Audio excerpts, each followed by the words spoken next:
एक व्यक्ति को 2 दिन में फांसी दी जाने वाली थी। जेलर साहब जाते हैं उस कैदी के पास और उससे पूछते हैं कि तुम अपना आखिरी इच्छा बताओ।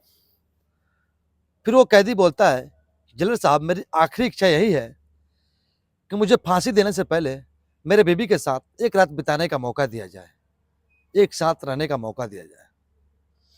जेलर साहब सोचने पर मजबूर हो जाते हैं कि जिस व्यक्ति को 2 दिन में फांसी दी जाने वाली है, 2 दिन में वो व्यक्ति दुनिया छोड़कर चला जाएगा, उसके मन में ऐसे ख्याल कैसे आए कि जो अपनी बीवी के साथ एक रात बिताना चाहता है। दोस्तों, आज की जो सच्ची घटना है वो उत्तर प्रदेश के अलीगढ़ की है। नमस्कार दोस्तों, मैं वाल्मीकि सिंह स्वागत करता हूँ आप सभी का हमारे इस चैनल पर। अगर इस चैनल पर नए हैं तो लाइक करें, सब्सक्राइब करें और कमेंट करें। दोस्तों, अलीगढ़ के पास ही थोड़ी दूर पर एक गांव पड़ता है। उसी गांव में 2 दोस्त साथ में रहा करते थे, सुबोध और प्रमोद। दोनों साथ में रहते हुए ही बड़े हुए। बचपन की यारी थी इनकी। जब बड़े होते हैं दोनों की शादी हो जाती है और घर की जिम्मेवारियां सिर पर आने की वजह से ये लोग अलीगढ़ में नौकरी करने के लिए शहर में चले आते हैं। दोनों लोग एक ही कंपनी में इनका नौकरी लग जाता है। वहीं पर काम करना स्टार्ट कर देते हैं लोग। वहीं पे कंपनी के थोड़ी दूरी पर एक कमरा लेते हैं। दोनों साथ में ही रहते हैं, साथ में ही काम करते हैं। उसी कंपनी में एक लड़की थी, वंदना। उस वंदना का प्यार हो जाता है सुबोध से। उस लड़की को सुबोध और उस लड़की के बीच में प्रेम संबंध बन जाता है। जो प्रमोद है,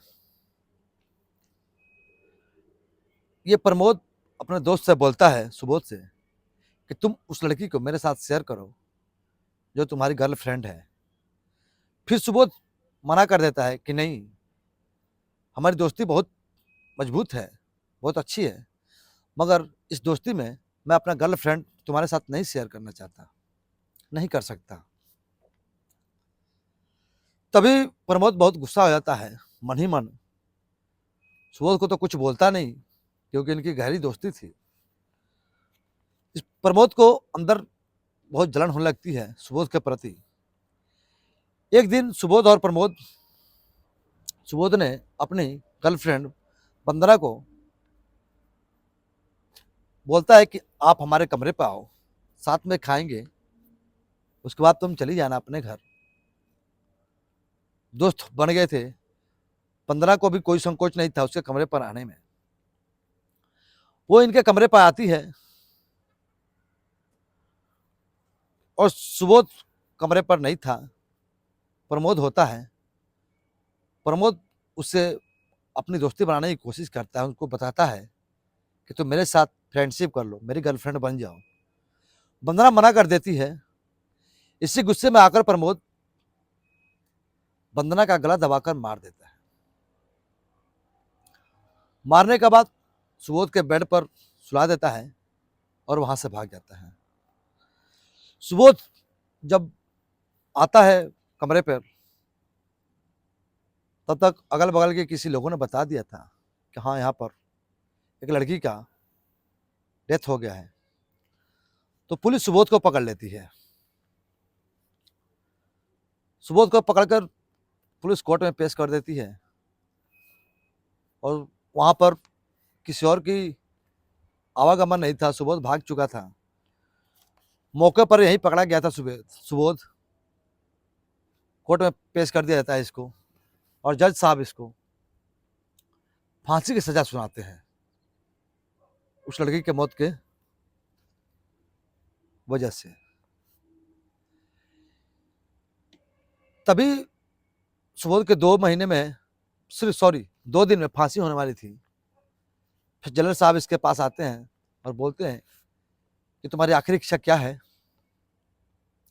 सुबोध बोलता है कि जेलर साहब, मेरी आखिरी इच्छा यही है कि मुझे फांसी देने से पहले मेरे बीवी के साथ एक रात बिताने का मौका दिया जाए।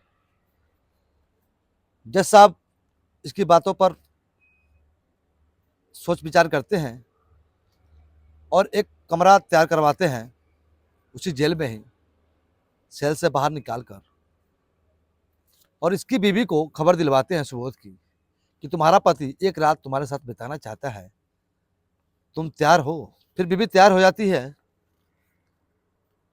और जेल चली जाती है। इन लोगों के लिए एक कमरा स्पेशल दिया गया था दोनों को साथ रहने के लिए। कमरे के बाहर 2 बॉडीगार्ड लगाए गए थे, सिक्योरिटी गार्ड, और कमरे में एक माइक लगाया गया था, जिस माइक के जरिए ये लोग अगर साथ में हैं, कोई भी बात करें तो उस माइक का कनेक्शन जो था वो सीधा जेलर साहब के ऑफिस में लगाया गया था। जेलर साहब सुन रहे थे, वहाँ पर रिकॉर्डिंग हो रही थी। दोनों को एक कमरे में भेज दिया जाता है और दोनों एक दूसरे को देखकर बहुत रोने लगते हैं। सुबोध भी रो रहा है, उसकी पत्नी भी रो रही है। फिर उसकी पत्नी ने बोला कि तुम ऐसा काम क्यों किया, तुमने उस लड़की से प्रेम किया, वो मैं सह जाती, मान लेती, मगर तुमने उसका कत्ल क्यों कर दिया, उसको जान से क्यों मार दिया। तभी सुबोध रोते हुए बताता है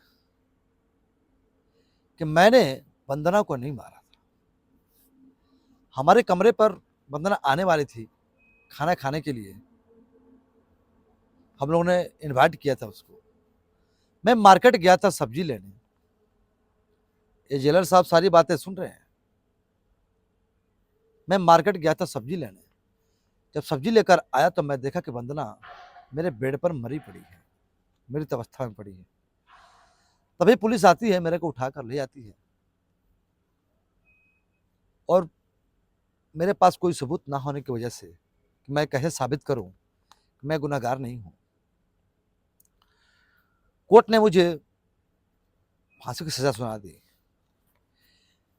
ये सारी बातें जेलर साहब सुन रहे थे। जेलर साहब की आंखों से भी आंसू आ जाता है और सोचते हैं कि एक निर्दोष, एक कत्ल होता है जिसमें उसकी कोई गलती नहीं है, कत्ल करने वाला कत्ल करके भाग गया है और एक निर्दोष व्यक्ति उस कत्ल के इल्जाम में फंस गया है और उसको फांसी होने वाली है। उनका दिल पिघल जाता है कि नहीं, अगर इस निर्दोष को फांसी हो जाएगी ये तो बहुत अनर्थ हो जाएगा, बहुत गलत बात है, किसी निर्दोष को फांसी नहीं होनी चाहिए। फिर जेलर साहब एक बड़ी बैठक बुलाते हैं जिसमें बड़े बड़े जज भी आए थे और जेल के जेलर भी आए थे और पुलिस भी आई थी। सभी लोग मिलकर उनको रिकॉर्डिंग सुनाई जाती है कि इस सुबोध ने उस लड़की का कत्ल नहीं किया है, कत्ल इसका दोस्त प्रमोद है जो उसने किया है अपना प्रेम प्रसंग बनाने के लिए। और जब लड़की राजी नहीं हुई तो उसने उसका गला दबाकर मार दिया। उसके बाद सभी जेलर और जज इकट्ठा हुए थे। फिर इन लोगों ने निर्णय लिया कि 2 दिन के अंदर ही उस प्रमोद को अरेस्ट किया जाए और जल्द से जल्द उसके ऊपर कार्रवाई हो और सुबोध की जगह उसको फांसी दी जाए।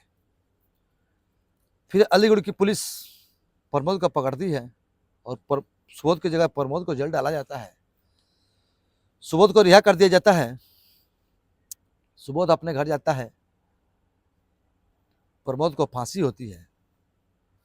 उसके बाद अलीगढ़ के जितने भी जनता थी या हिंदुस्तान की जो भी जनता थी, जितनी भी जनता इस बात को जानती है, वो सोचने पर मजबूर हो जाती है कि अगर ये दोनों नहीं मिले होते तो हमारे जो हिंदुस्तान की कोर्ट है, जो न्याय है, जिसे कहते हैं कि अंधा कानून, उस कानून में एक निर्दोष को फांसी हो जाती, बिना कोई जुर्म किए हुए वो इस दुनिया को छोड़कर चला जाता।